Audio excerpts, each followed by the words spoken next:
Hi, welcome to Best in Fest. I'm Leslie Lepage, the director of the La Femme International Film Festival, and this is a podcast for people who are interested in advancing their career in TV and film and learning the dirty little secrets of Hollywood that nobody wants to tell you. Oh my goodness, my guest today is actually one of my board members from the La Femme International Film Festival, but an amazing writer and teacher of writing. Award winner, successfully produced winner of films. And I'd like to introduce today that we have Cynthia Riddle, Cindy Riddle. Hey, hi, Leslie. Hi, welcome. I just wanted to say, Cindy has worked as a development executive for MGM. She's written movies and series for CBS, Hallmark, Netflix, Lifetime, Disney, Showtime, PBS, Nickelodeon, and the list goes on. She also has a partner who's her husband, who also writes on some of the films that they have produced. She's an executive producer on some of her projects. She executive produced the real-life true crime movie Poisoned Love, the Stacey Castor Story that starred Nia Vardalos. Am I saying that right? Nia Vardalos. Thank you. Who was the star of My Big Fat Greek Wedding, and it being a rom-com and all, she wanted to sink her teeth into playing a serial killer / mom. Right. and that that has done really, really well for Lifetime. But then you've also had award-winning scripts that have gone on CBS and Hallmark Hall of Fame, such as Crossroads and Puppy Love and the Brittany Murphy Story that aired on Lifetime. So your list of accomplishments in these films just goes on and on and on. But what's really interesting is you have not left the festival circuit, meaning you and your husband still actively participate in film screenplay competitions worldwide, including the Project Greenlight, the Coca-Cola Refreshing Filmmakers Award, which you were part of, the Disney Screenwriting Fellowship, which you were part of, and so many others, which really makes you an icon in still following and pursuing that awareness of your skill and putting it out there. I tell my students this all the time. I actually teach at UCLA Extension in their writers program. I'm teaching an intermediate to advanced screenwriting course right now online. And I've been teaching on Zoom the last year with the pandemic, but I used to teach in the classroom, and I've been teaching at UCLA Extension for almost going on 6 years. I also teach short film. And the reason why I encourage my students to enter screenwriting competitions is because this is an industry where, number one, you're always reinventing yourself. It doesn't matter how many produced credits you have, you're always starting over again on a new project at square one. And you can probably see this and know this about well-known actors and actresses. They go from, being a nobody one moment to being a huge sensation. Nia Vardalos, who starred in our Poison Love, is a perfect example of that. When she made My Big Fat Greek Wedding, it was made on a $5 million budget. She was lucky enough to be affiliated with Tom Hanks and Rita Wilson. Rita Wilson, also being Greek, had seen the play. It was a stage play first. And then they made it as a low budget, which $5 million is relatively a low budget feature film. And it made, is it close to $1 billion something now? Huge. And nobody had ever heard of her before that. And nobody would have been likely, if it had been done as a Julia Roberts type of rom-com movie on a $30 or $40 million budget, nobody would have let her be cast in it. The fact that it was independent was why she got to be in it. But when you have that, what I like to call 15 minutes of success, and you're the industry darling and the industry comes to you. This year it's happening for Carey Mulligan in the 23-day independent film, A Promising Young Woman, Emerald Fennell, who wrote and directed that. When you have that moment in the sun, you want to take advantage of it.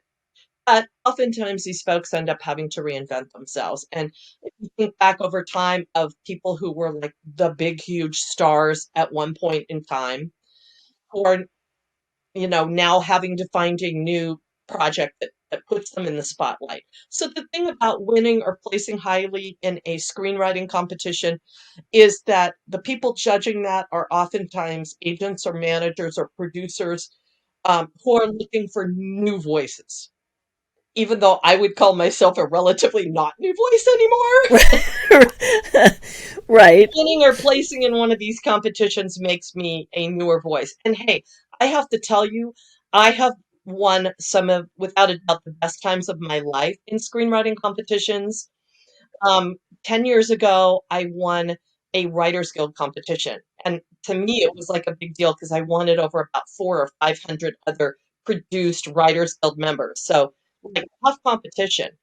And it was a French residency where you got to live for 2 months in a 13th century abbey on the outskirts of Paris and work with the Ile-de-France, which is the Paris Film Commission office, to location scout your project. And this contest only existed for 6 years, and I was lucky enough to win in the final sixth year, and it almost didn't happen, and I'm so glad it did. It was literally the best time of my life. Project has been completely location scouted. Has it been produced yet? Mm-mm. That's the only bummer of the thing. However, the year before me, one of my predecessors, her name's Janet Doolin Johnson. I love her dearly. Um, Her project, called The Ambassadors, based on a Henry James novel, um, is in pre-production now, and they have a star attached and a director attached, and it's going to get made next year. I have a fantastic producer on my project, Rachel Winter, who produced Alice Buyers Club. So we're moving towards getting ours produced. But the other, in the 6 years this project happened, only 24 Writers Guild members won. And of that, only two of the films have been produced. So this just kind of shows you how tough, even winning a contest like Right. this, how tough it is to get something. So let's talk about, because you are a successfully produced Writers Guild, writer, when you are looking at screenplay competitions worldwide, what do you advise to target those? What do you say is the criteria that you're looking for? Well, here's the tricky thing about screenplay competitions. And my final class that I teach at UCLA every quarter is devoted to talking about screenplay competitions and film festivals. Now, you know, uh, you being the head of the La Femme Film Festival, we have a screenwriting component now. And some of the sponsors of the festival, are open to reading the winning scripts. And that's the key. The key is on any of these, a lot of screenplay competitions have sprung up, and you have to be very careful on reading like who the judges are, what you're going to win. I live in Los Angeles, so if the prize of the contest is a trip to Los Angeles, isn't going to do me a whole lot of good. A trip to Paris, yes. A trip to Right. Los Angeles, yeah, no, thank you. But that's good for, I mean, a lot of these competitions are international, they're around the world.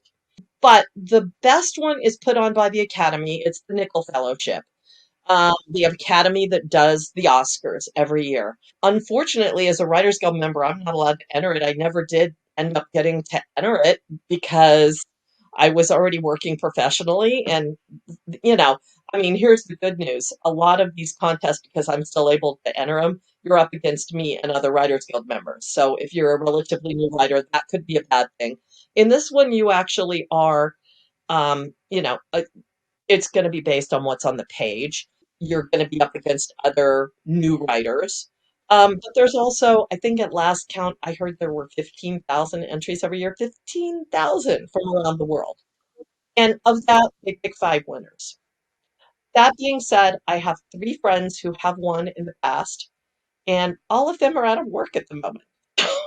So it opens doors for you for a while. Like I said, that 15 minutes of fame. I know they got a lot of attention right off the bat, but This is a business where you have to keep producing, you have to keep writing, you have to be putting out new material all the time. And all a screenplay win or getting your short film in a film festival will do is put you in the spotlight for a very few moments.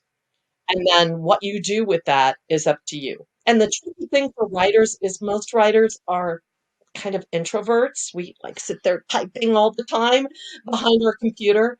And this is a business where you have to have kind of a big personality and network.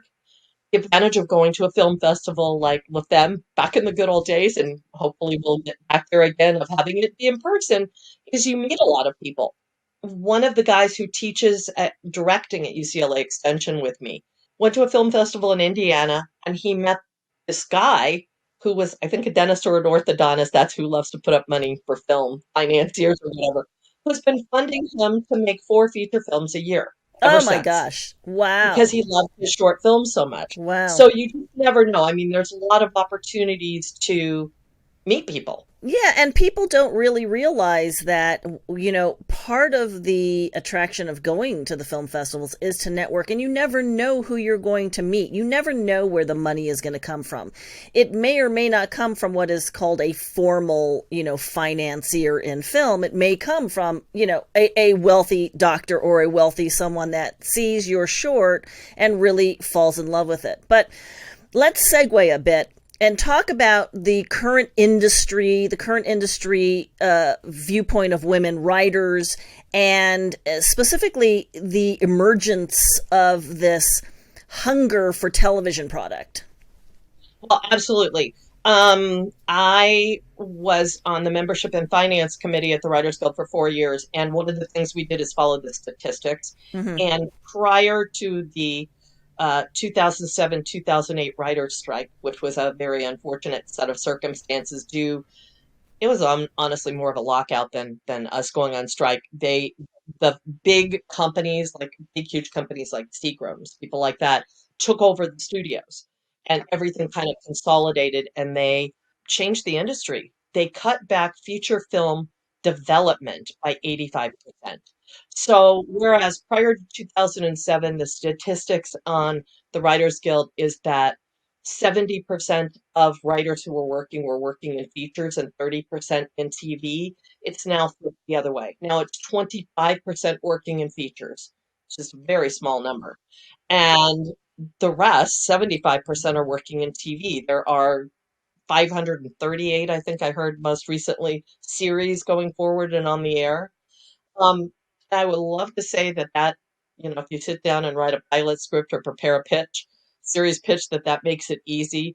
Um, Unfortunately, what's happened is a lot of those feature folks, those 70% of people who used to work in features, now they're all kind of new and shiny, switching gears and becoming series producers. And they're moving over to series. There was a whole kind of onslaught that happened in the last 5 or 6 years, where a lot of big name people in features are now in TV series. So, still, like new people starting out, jumping up and down, saying, "Hey, I wrote a really good pilot script," are still having trouble getting it read, trouble getting pitch meetings. But the door is opening up for people. If you've been on staff, working on staff of a series, even at a low level like staff writer or story editor, that makes you pitchable. So these folks, their agents and managers are encouraging them to write a spec pilot. And then I was hearing this morning, I was on a call with a series exec from Freeform that I'll tell you a little bit about. What's still happening on that is these folks are pitchable and they're going out and pitching things, but even if they've sat down to write a pilot script, they still have to go verbally pitch it. And this is tricky for writers because writers frequently don't have the gift of gab per se. A lot of the reason why, especially I find the best writers, I mean, my years working on what I call the wrong side of the desk, my 5 years in development at a studio at MGM, I found the people that came in and gave the best pitches that were really slick, and their pitches were great. And then when I got their pages in, they weren't good writers. They weren't good at developing those characters. A lot of them had taken improv, which is I recommend for any writer. improv or acting classes or whatever. So they were able to do the dog and pony show, the show and tell, Right. like we The, did the as the the kids. talking part of it. Right. Right. But then Yeah. when they got down to write on paper. So I got to a point where I wanted to always read a writing sample from somebody before I met them in a pitch meeting to know whether or not what I could expect. What's going on right now is a huge influx in IP, which is intellectual property, which is novels. I'm actually working on a panel that we're doing in August for the Writers Education Committee that I've been on for a lot of years. That a lot of screenwriters, and I'm doing it, are turning their scripts into novels and are writing a novel to use as IP when they really plan on filming it. And more, if you read a lot of novels, you're going to see that novels have kind of evolved to the point where they're written more in a three-act structure, kind of like a feature film, or or like a series of books that could be developed into a TV series with a strong character. Like I used to be very into the Patricia Cornwell books, and I know they've been trying unsuccessfully to develop those as either a series of movies or TV series for years. She had a female forensic scientist who was really very well developed and very interesting that actresses would want to sink their teeth into playing that role. And there's just a thing that books have more cachet, have more credibility, like somebody published them.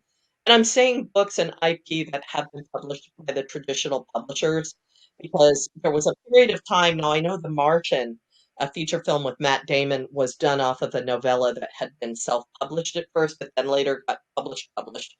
Uh, there's more and more a thing right now where I mean, people are going back to older books, because the tough thing is, and my very first job working in development before I worked at the studio was working for the actor Robert Wagner's production company. And he was represented by William Morris at the time. And they had a books division in New York that I used to work with regularly. And they didn't wait for books to get published. They had the galleys for them like a year and a half, 2 years in advance that we would get to check out and have first shot at. So the tough thing is these days, when books come out, it's usually too late. The rights are already tied up with one of the big players. So people are wisely going back in time and finding like older, even classic. I think Bridgerton, which love the series, it was great. Bridgerton is from an older series of books that was out a number of years ago. On the reverse engineering, what Mhm. what you touched on is very interesting because the script form that has already been written by the writer, they're having to Mhm. reverse engineer it. So they're saying, I wrote the script first, and now I'm writing the novel to base that script off of the IP, even though they wrote the script first, in order to sell it to the studios, because the studios only want things that are based off of IP. So for those Right. people listening in on the podcast, you have to understand that's what she's talking about. It's a reverse Mhm. engineering of how do you sell your script. Well, you might have to write the book first in order to sell the script so you can sell the package to them. And then I might add, because I have a friend who is a best-selling author of middle grade and YA books. And she started out as a screenwriter, as primarily a screenwriter. She's actually a showrunner of kids series. And she sold a book to Disney Channel a couple of years ago that is now a series on the air and doing quite well. And like I said, she's a showrunner. I've been working for her on a number of animated series, and she's a very well credited writer in addition to being a best-selling author. New York Times best-selling author. And they would not let her showrun or write on her book that they bought. They bought the rights to her book.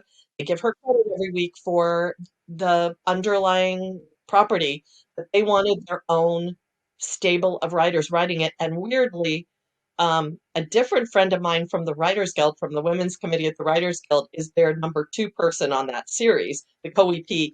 And she knows this author friend of mine really well and feels really weird that she got to work on the show, but the woman who wrote the book and knows the characters better than anyone. So it's the tricky thing is you can reverse engineer it. and write the IP, and then you can say, "Oh, look, I've got a script that goes along with it." And they still may throw your script out, say, "We want to buy the rights to your book, but we're going to bring our own people in." And by bringing your own people in, what I oftentimes mean is their buddies. Poison Love, our Lifetime movie that was on the air last year, that we were not only the writers of, we'd written it 10 years before for Lifetime. It got put on hold for 10 years. This is our business. And then you hear every year at the Academy Awards people going, "It took 20 years for this to happen." And at the end of the day, when it happens after 10 years or 20 years or whatever, that time went by really quickly. You're just glad it's getting produced. But we were up for the rewrite on it because even though it was the same exec, she had notes to update the script because it had been sitting there collecting dust for 10 years. And our executive producing partners, who we'd written 3 other projects for and were really close friends with, wanted us to be able to to do the revision. It was a really minor 2-week revision, but she had, the big exec at Lifetime, had a writer friend who was out of work. And so guess who got the rewrite? And thankfully, he's a really good writer and he did a really good job. And he took last place because he just did a really minor polish, took last place. Probably if we wanted to fight him with it, he might not have even gotten credited on it because it wasn't a big change at all. But it's kind of always important in this business too. Like the most important thing I can probably tell your listeners is it's always best to be easygoing and not be a problem because it's not so much about, you don't want to die on this battlefield. You want to work for the network or the people again, and it's an incredibly small business. I just heard on this Zoom I was on with the Freeform people today, I just heard about 2 producers they're working with that I worked with 15 years ago. That I'm like, okay, well, I'll reconnect with them and we can go in with XYZ project or whatever. It's in a very small business, and I also like to always say that today's assistant is next week's senior vice president. And that's so true. And that's what people don't understand when they're sometimes rude to that assistant. Never be rude to the assistant because the assistant is going to have that guy's job or girl's job in, 10, 15 years. And they will remember. Usually the one reading your material, Right. whether it's your pitch or the script, the sample script or whatever, they're the ones reading it at first, and they determine whether or not their boss is going to read it. And they have to really stick their neck out on a chopping block because there are 3 levels that a script or a pitch can get when it's read by first the lowest reader, which is oftentimes a college intern just there for class credit, the assistant, the receptionist, whoever it is. It's like the first line of defense. And they can either pass on your script, which happens to about 97% of everything that they read. They can give it a consider, which is usually about the most you can have for, or they can give it a recommend. I was a reader for the network for a while for NBC before I did many years of reading at MGM. The other thing I can tell you about readers is they're reading on their own personal time. Nobody is reading on work time. There are rolling calls or scheduling things or doing whatever. When readers do coverage or read your script, they're doing it on their own time. And if they're getting paid anything at all, it's usually peanuts compared to how much time it takes. And a lot of places these days, especially, don't require readers to read more than 10 pages, 20 pages tops, maybe. Yeah, so if you don't grab them, if you don't grab them in those 10 pages, then you're done. You're done and you didn't even have a chance to get it all the way through. I hear some people it's as few as 3 pages. If your Yeah. main character isn't in 3 pages, if we don't know what the tone is, if they're not loving it.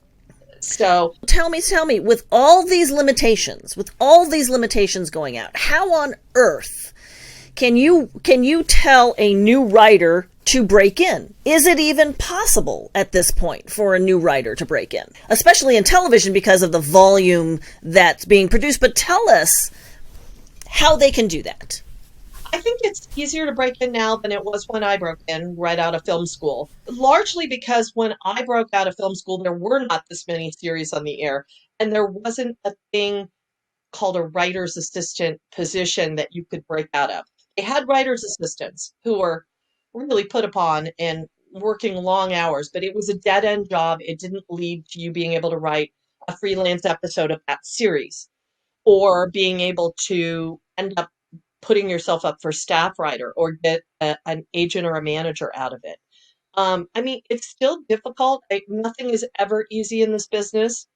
But if you were to want to go, like I said, 75% of the jobs right now are in TV series. If you want to, and they're interesting. What's being done in TV series is fascinating, I think, because they're able to take IP like a 800-page novel and turn it into an 8-part, 1 hour each week series, or 8-part, 10-part limited series that turns up on Netflix. Right, over a series of years. Yep. And people can binge. Weirdly, people will sit down and binge all 10 episodes of a Netflix series, but getting them to watch a 2-hour movie, I find is still really challenging. We're like, oh, yeah, I don't have 2 hours. And they'll say, well, we'll just watch this first episode of the 10-part limited series. And then next thing you know, they're on episode 8 and continuing to go forward and binge. And Saturday is gone. I think that goes to that disposable society mentality of, you want to eat the popcorn and then all of a sudden you have the entire popcorn bag eaten through and you're like, what happened? So you start off, they start off nibbling and then they just get sucked in. Whereas with that 2-hour commitment for the feature, they're like, it's a I'm eating like an entire steak. I don't want a steak. I just want some, nibbling food. No, that sounds really good. But I would be very encouraging. I mean, honestly, the biggest challenge I'm having right now is that I'm not a new writer. Right. And my experience and my age are working against me to a certain extent. But that's a lot of the reason why over the last 3 years I've turned to writing IP.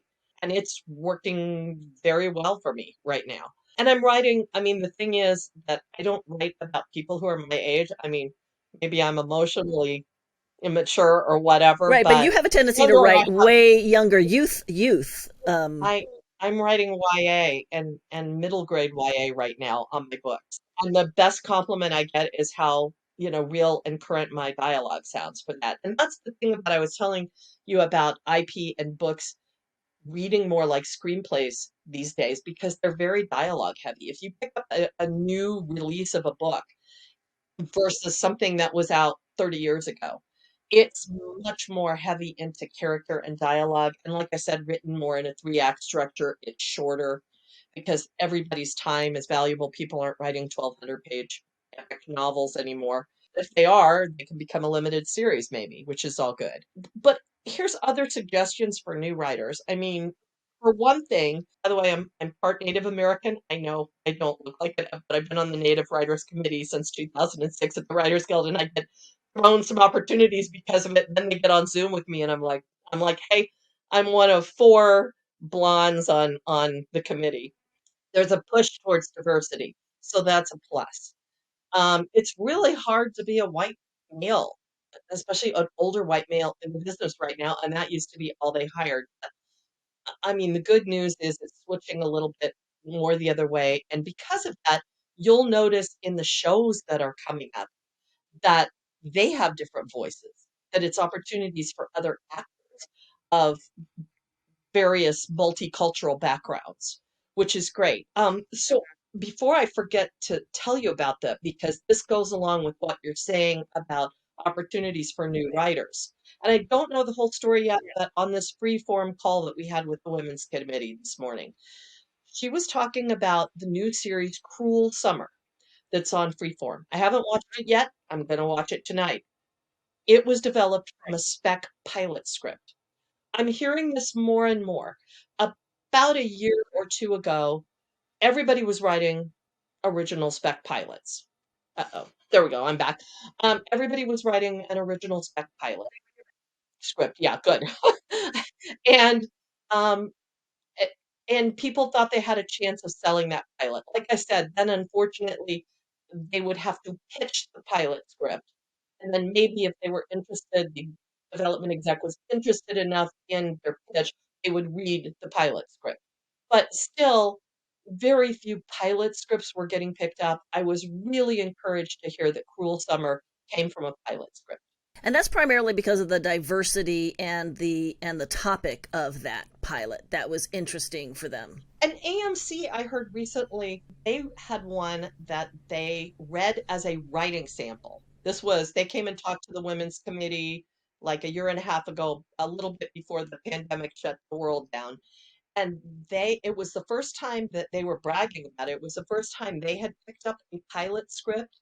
Of course, they were then messing with it and retooling it, but they loved the script so much. And they loved the title. And I will have to be careful how I say it because they said, oh, of course, we're going to have to change the title. And the title was what made us want to read it in the first place. And it's basically Kevin Can Go F Himself. And they're keeping it that way with like symbols and things. This is one of the things I talk to my students about all the time. When I used to be a development exec and I would have a pile on my desk, this is back in the good old days when scripts were piled up on your desk. They were actual physical printed out pieces of paper instead of being in your inbox. But still, I mean, I hear they have a whole lot in their inbox these days. I would usually have about 30 scripts every week to choose from to take home for the weekend. They had to get read over the weekend. Now, mind you, at that time, I had a daughter who was 6 and 7 years old, who was in ballet and jazz and tap and cheerleading and gymnastics and I know you have a son in similar sorts of things. Who's in all of that and more, Yeah, so yes. you know what I'm talking about. Plus, my husband was working crazy long hours, and was on writing deadlines and everything else. So I also needed to grocery shop, do the laundry, catch up on the dishes that have been piling up all week, on and on. So how many of those 30 scripts do you suppose actually got read? Maybe in a good weekend, 5 or 6, maybe. And the rest of them would just get rolled over and they'd keep getting bigger and bigger and bigger. And I'll tell you what happens with people on that. And this I know because I'm on the other side of the desk now. I'm the one making the follow-up calls. You or your agent or manager, when you've got a writing sample or a pilot script into a network, a development person, or whatever, after a certain period of time, and you have to get just the right moment, you need your rep or you to send a really sweet, nice follow-up email going, hey, have you had a chance to look at? And they usually write back, oh crap, I forgot all about it. Can you send it to me again? And then you go through this whole spiel again. But the bottom line was, I can tell you from being on that other side of the desk, what made me pick the 5 or 6 scripts that I actually would end up at 2 o'clock in the morning on Saturday night, reading and trying not to fall asleep in the middle of was the title. They have an interesting title that jumped out at me. I would also look at how many pages is it? What's the last page? And that's becoming more and more and more important. Writing a 1 hour pilot script right now, I have heard that if it is 1 page longer than 59, no one will read it. And half an hour's, if it is there also that same attitude for half an I hour's? don't work in that world, so I'm gonna beg ignorance on that. But I guarantee you there's a rule on that too. You might want to just Google search it and find out what it is. And the problem with half hours is they're written in 2 different formats. If it's a multi-camera or a single camera, there's a completely different rule and different page count for both of them. But on the 1 hours now, I hear 59 pages over and out.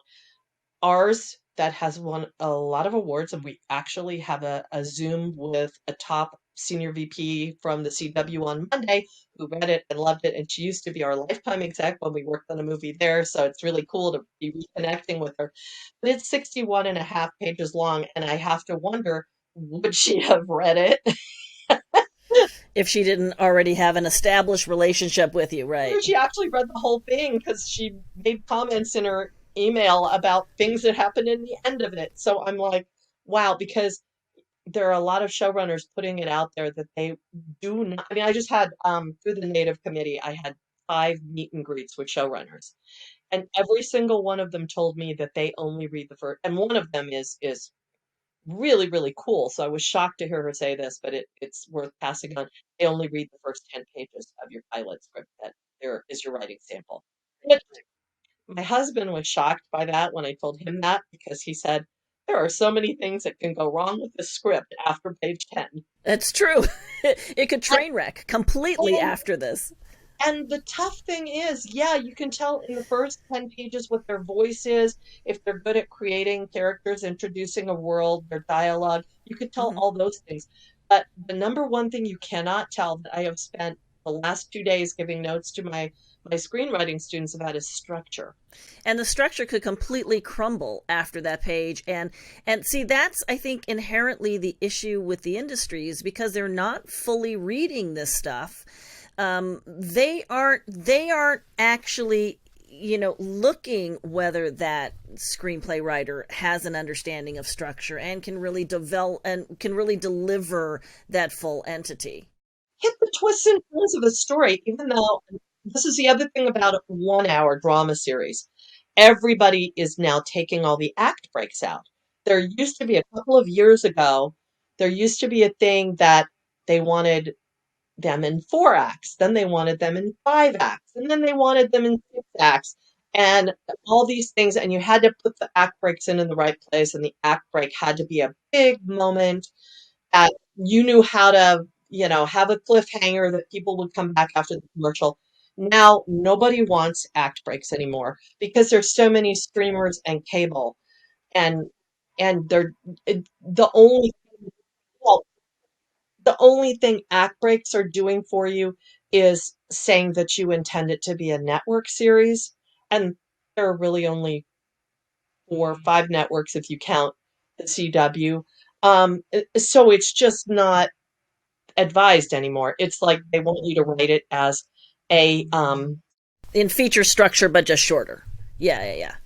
So let's segue into, okay, you're a new writer, you've won a couple of screenplay competitions out in the world of screenplay competitions, and you want to you're writing for television, and you got a 1 hour drama, and you're a young person of color, so you've got all those things kind of working for you.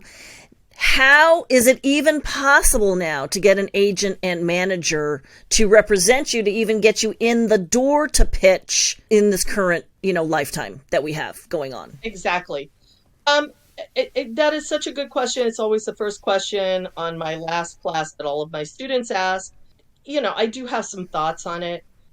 The tricky thing is basically what you're having to do in trying to get a manager or an agent is you're asking them to fire one of their other clients.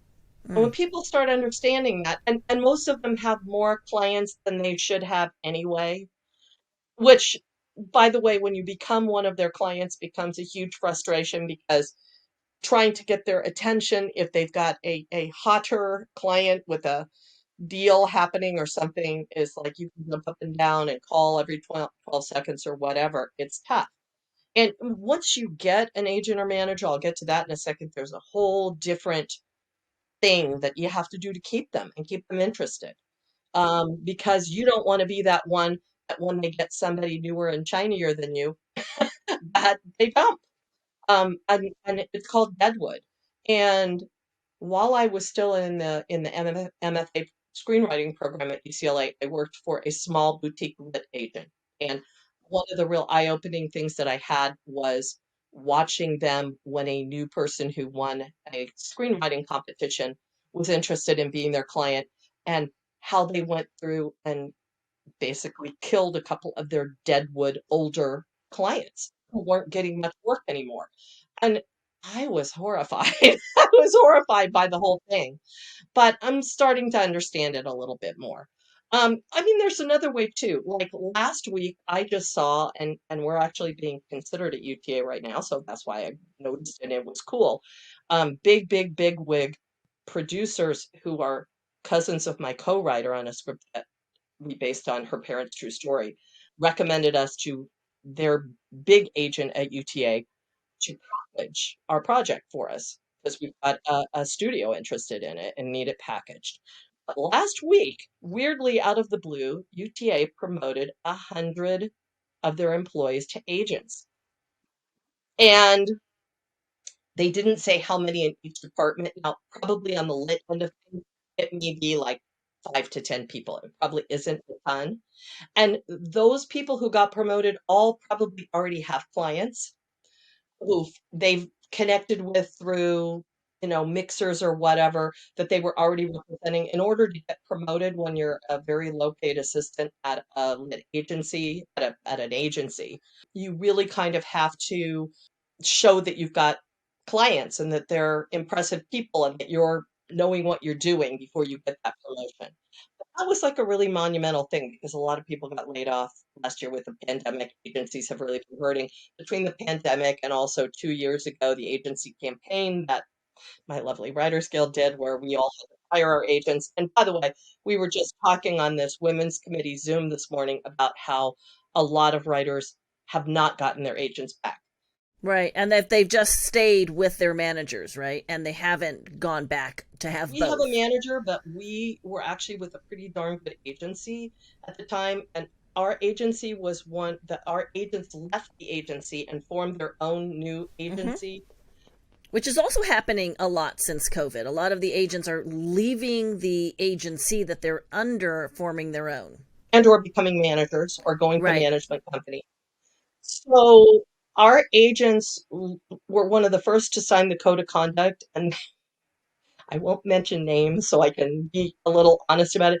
They had, according to some of the other clients who also did not get picked up when they went to this new place that they were forming, they had kind of like delusions of grandeur of all the big, important showrunners needing an agent and coming over to them, which of course did not happen. But in the meantime, they cut like 3/4 of us as deadwood. Even though we didn't officially send them, there was like a letter we were supposed to send them firing them. And I just, going back to what I said earlier about never, it's a small business, never ticking anybody off for any reason. I just didn't feel comfortable sending that letter. I assumed they knew because we were Writers Guild members that we weren't able to work with them for a while, but we had hoped to go back to them. We got a manager in the meantime. Um, Here's the thing about what you're looking for too. It is a lot easier to get a manager at the moment than it is to get an agent.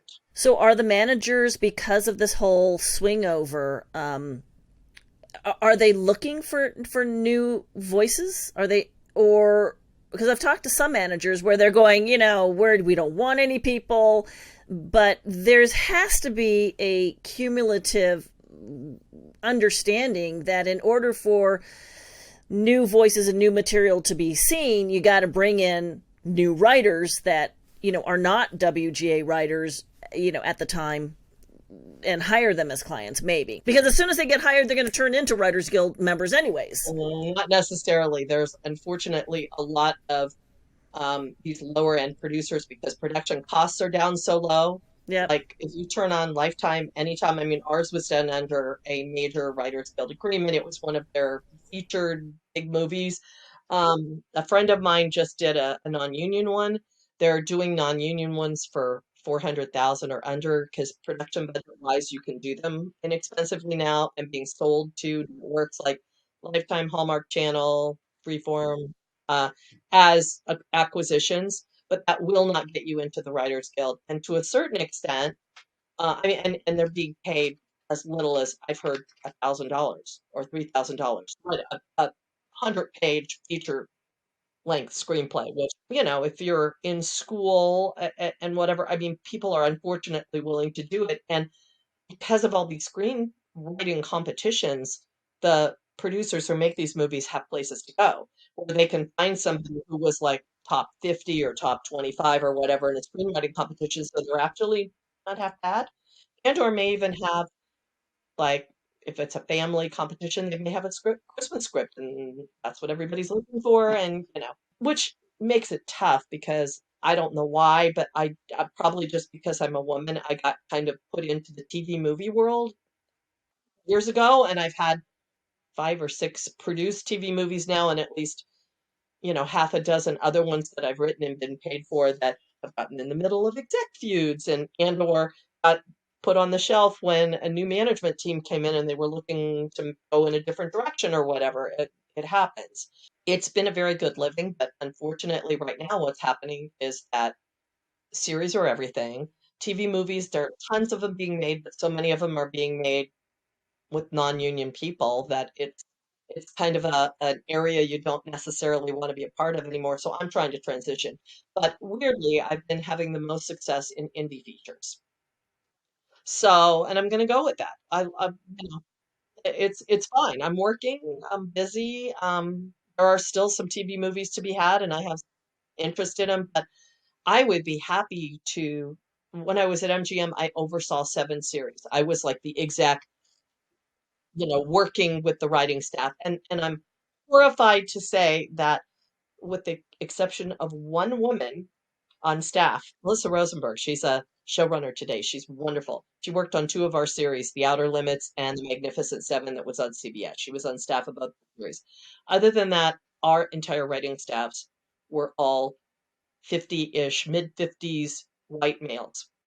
Well, that's changing a bit now, not as drastically as everyone thinks, but it is changing a bit. So there's still a lot of that. Yeah.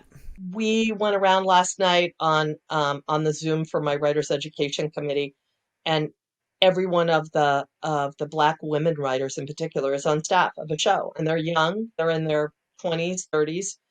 Um, they've got good agents and managers. Um, so, I mean, the challenge for someone totally new is write a good enough spec pilot script, and don't write spec episodes of currently on the air series. Nobody will read them. Other than these writing contests like the Disney contests and things like that. Some of those still require that you have one original spec and one, episode of, Based off of something that's already currently on, blah, blah, yeah, blah. Grey's Yeah. Anatomy or something Yeah, like yeah. that. Yeah. But that's the only reason to write one of those, because showrunners, people like that, will not read them. Right. And like I said, showrunners are telling me they're reading 10 pages of a pilot script. Yeah, so it's got to really grab them in that 10 pages. That 10 pages has to be really solid. To be on staff of a series too is almost like a casting call. And everybody will tell you this. Above and beyond, how diverse are you? Can I get the budget? Because studios and networks now have 1 or 2 positions budgeted for diverse writer. So they're actually paying that writer's salary so that the showrunner, when they're only given a small budget to have a certain number of people on their staff, it behooves them to hire somebody who's, in the diversity category, that they can get the studio to pay their salary, pay their money for it. The problem is when they need to bump up to the next level, is oftentimes those diversity hires hit a brick wall and don't get to Yeah, and transition. get let go, unfortunately. Right. Because that money isn't because that money's not coming in from that studio anymore for that past that first year. And there is also the writer assistant positions. There are usually about 5 of them, very low paying, very hard work. And they're usually a very diverse mix of multicultural, different genders. Um, and of those 5 people that are on each series, maybe one of them will be lucky enough to write a freelance episode. And if they do well enough on that, maybe be considered for staff in future seasons. One of my friends who's an amazing writer on the women's committee has won a million contests. She worked as a writer's assistant and a script coordinator, which is a script coordinator is like making sure everybody has the most recent draft and whatever. It's a little different than a writer's assistant.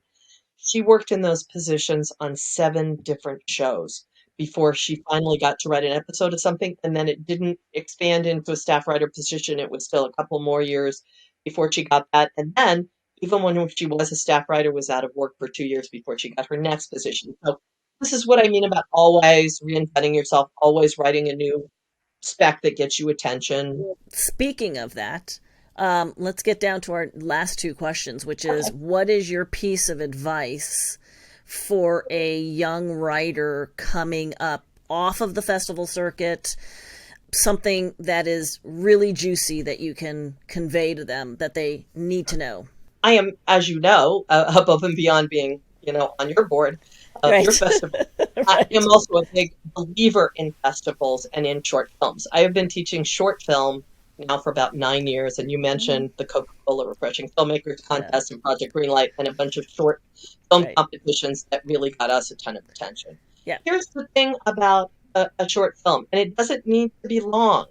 I fight with my students so much.